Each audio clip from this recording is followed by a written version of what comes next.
अक्सर अपने बयानों को लेकर चर्चा में रहने वाले कांग्रेस सांसद शशि थरूर एक बार फिर से अपनी ही पार्टी के लीडर्स के निशाने पर आ गए हैं। थरूर ने एक ऐसा आर्टिकल लिखा है जिससे कांग्रेस नेता नाराज है। शशि थरूर ने भारतीय राजनीति में वंशवाद की राजनीति पर करारा प्रहार करते हुए एक तीखा सवाल खड़ा किया है। एक इंटरनेशनल आर्टिकल में थरूर ने साफ शब्दों में कहा है कि भारतीय राजनीति परिवारों की जायदाद नहीं है और वंशवादी राजनीति लोकतंत्र के लिए गंभीर खतरा है। थरूर का ये आर्टिकल एक ऐसे वक्त में छपा है जब उनकी खुद की पार्टी यानी कांग्रेस एक ही परिवार यानी नेहरू गांधी परिवार की लीडरशिप के आसपास ही केंद्रित है।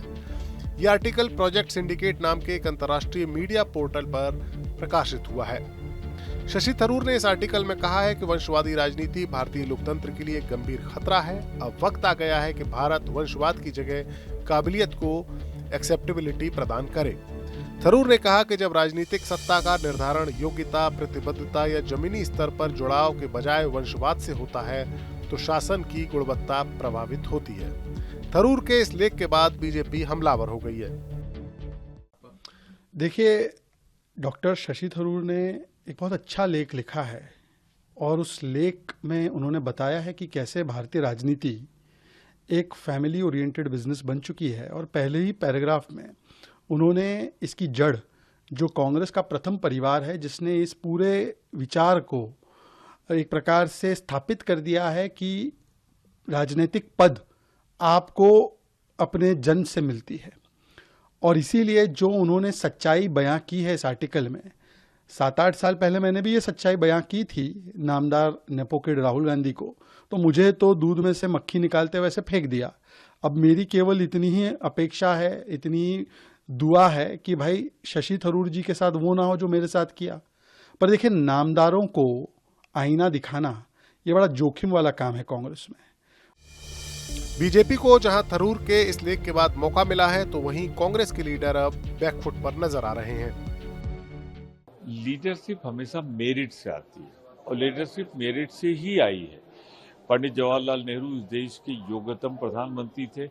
गुलाम भारत जब आज़ाद हुआ तो उसका नवनिर्माण किया। इंदिरा जी ने अपनी शहादत देकर साबित किया।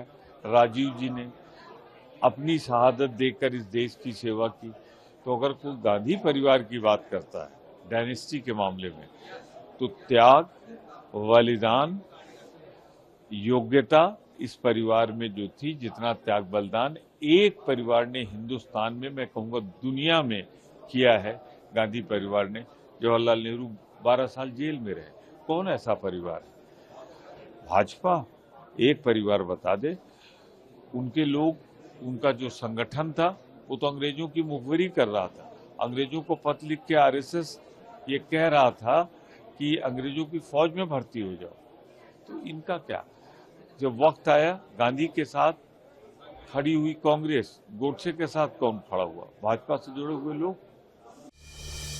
दरअसल थरूर के इस लेख को गांधी फैमिली की लीडरशिप पर सीधा अटैक माना जा रहा है। सवाल है कि शशि थरूर केरल में साल 2026 में होने वाले विधानसभा चुनाव से पहले बार-बार गांधी परिवार पर निशाना साधकर कौन सी सियासी चाल चल रहे हैं। थरूर पिछली 4 बार से लोकसभा के सांसद हैं। वो केरल की राजनीति में एक्टिव होने की ख्वाहिश रखते हैं। उनकी मंशा के कारण केरल कांग्रेस के कई दिग्गज लीडर से उनकी नहीं बनती।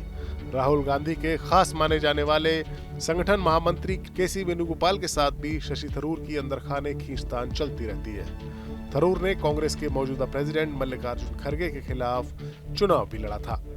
Bureau report, news nation. जहाँ भक्ति है हर शब्द में, कथाओं में छुपे हैं दिव्य रहस्य और ज्योतिष देता है जीवन को दिशा। धर्म से जुड़ी हर बातों को जानने के लिए हमारे चैनल स्तुति को सब्सक्राइब करें। चैनल पर जाने के लिए इस लिंक पर क्लिक करें।